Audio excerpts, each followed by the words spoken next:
Today, we take a closer look at Terra Villas, a freehold 9-year-old strata landed development along Jalan Sayang in District 14, Bedok. Developed by Tiong Ek Investment, Terra Villas has just 7 units just under 10 years old, offering rare low-density living just 200 meters away from Kembangan MRT and 5 minutes walk to the mature east side neighborhood.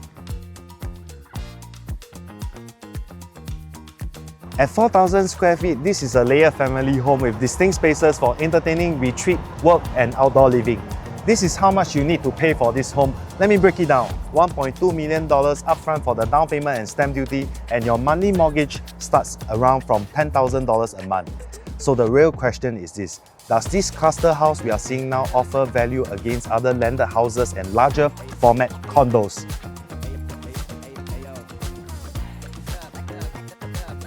At first glance, the layout may seem irregular, but in reality, this is one of the home's most understated strengths. While regular layout can feel predictable and corridor-like, the angled spaces here give you bonus usable space for storage, reading corners, study nooks, and better separation between rooms. Spread across multiple levels, this home is organized in layers, so you are not simply getting a house with bedrooms, but a more complete living environment with each floor serving a distinct purpose. The lower levels are for social and service-oriented, the middle floors are quieter and more private, and the top of the attic, the roof terrace, becomes a lifestyle retreat. And in my opinion, this is one of the clearest advantages of this home. Many 4-bedroom, 5-bedroom condos are compressed to 1,002 and 1,005 square feet, making this kind of layered vertical living difficult to replicate. And coming into the basement level, I really like this because it's more than just a parking level with 2 private parking lots. It's a family room, household shelter, WC, and a yard and a service zone supporting the utility spaces. It works almost like a secondary lifestyle floor.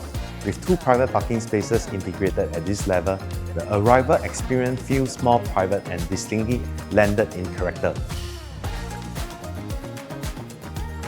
And after you head right into the house, instead of going upstairs, we have a family area here.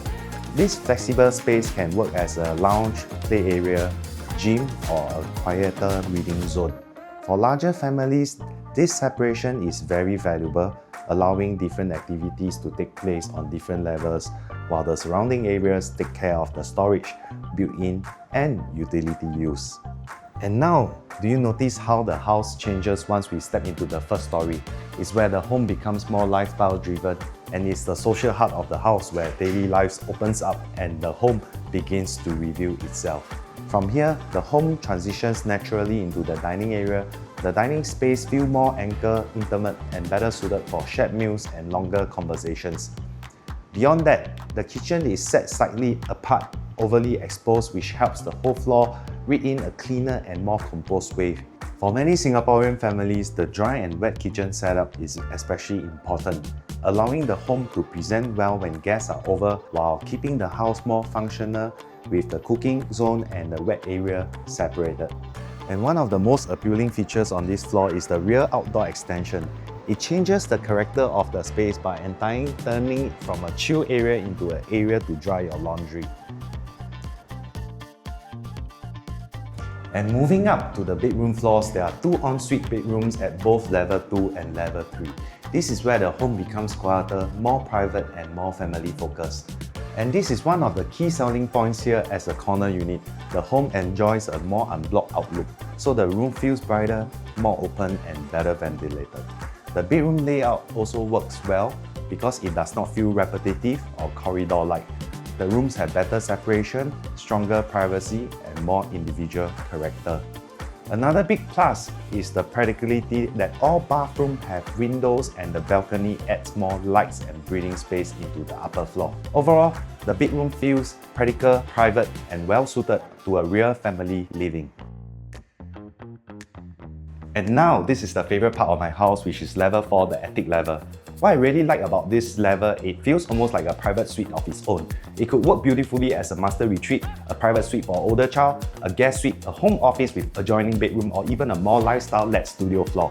So this side space adds another layer of flexibility, whether for a reading corner, dressing area, mini lounge, or extra built-ins. Being at this corner terrace has an unblocked view. You can also get a glimpse of the fireworks during the festive season. And right now we are at the roof terrace of the house, where most of the time the owners will sit here to relax, chill and dine with the family or friends when they come over to the house. And this space become very obvious for buyers coming from a condo perspective.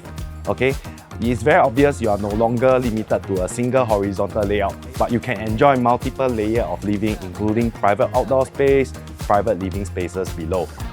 And let me address the layout directly because this is one of the home's real strengths. The home is shaped differently, but it creates less wasted corner and better more zoning and character. It gives you more flexibility for storage spaces, study corners and built-ins and daily use. A standard regular house gives you predictability, and this home gives you more personality, more usable space. So rather than seeing these areas as inefficiency, I will see them as a hidden value. In real life, they make the home feel more flexible, more private and more livable. Now that we have seen the home itself, let's place Terra Villas in context by comparing it with other cluster and strata landed development in the east and nearby districts. First, there's the Manor in District 16 in Bedok. This is a 99-year leasehold cluster development. Based on recent transaction references, prices over 12 months have ranged at roughly 843 square feet and 1,047 PSF, with a recent high of around 1,047 PSF for a unit approximately 2,023 square feet of size. Current asking examples on the market sit around 3.2 million. The important point is that while the Manor may achieve respectable PSF level, it remains a leasehold product, and many of the units are materially smaller than the home that we are looking at today. And next, we have Qgate at Limau Garden, which is also in District 16 Bedok. This is another 99-year leasehold cluster housing development with a lease commencement dating back to 1994. Recent transaction data place it roughly at 1,031 PSF and 1,043 PSF, with asking examples around 2.5 million. And the broader resale references reaching up to 3.19 million. Typical unit sizes tend to fall in the 2,271 to 2,518 square foot range. So once again, if you are seeing a smaller leasehold product trading at the mid 2 million range, and now if we move to a freehold east side benchmark, one notable comparison is Elite Residences in Siglap. A transaction in September 2025 was recorded at 3.32 million for about a size of 3,832 square feet, which works out to be about 866 PSF. This is a meaningful benchmark because it shows that there are still freehold cluster terrace homes in the east transacting below 900 PSF. But typically, where pricing sits at that level, there are project-specific reasons behind it, whether age, location, layout, or broader product positioning, if you know what I mean. Another relevant comparison is Lotus View at Lorong L, Telok Kurau. In May 2025, close to a 4,000 square foot unit changed hands at about 3.75 million or around 942 PSF. That makes it especially useful as a benchmark because it places it very close to Terra Villas in both size and price band. Then there is a Kaleido at Lorong K, Telok Kurau, which represents a more modern freehold strata landed product. Recent transaction references show deals such as 3.715 million at 1,132 per square foot for 3,282 square feet in August 2025 and 3.7 million at 1,088 PSF for 3,401 square feet in June 2025. So if a buyer is specifically looking for a newer east side cluster home, the market has already shown a willingness to accept a pricing above 1,100 PSF. But that is only one side of the comparison. The next question is this: if you were to replace a home like Terra Villas with a large format condo in the east, how does this really stack up? And that brings up to the next comparison, because if the alternative is a 4 or 5 bedroom condo in the east, the numbers start to tell a very different story. Take Park Esta for example. Transaction summary shows that 4 bedroom units around 1,002 to 1,004 square feet are transacting roughly between 2.188 million and 3.388 million, while the 5 bedrooms unit around 1,475 square feet have transacted up to 3.6 million. So even when you are spending over 3 million and you are still buying a unit that's only a fraction of Terra Villa internal area. At U Habitat, yes, there are larger townhouse style or big format units. Transaction shows that project can go up to 3,381 square feet, and the transaction summary shows 4 bedroom units around 3,488 and 3,520 square feet with prices starting from 3.10 to 3.18. But these large units are not the norm. They are relatively limited, and importantly, this is still a 99-year leasehold condo-style product completed in 2016.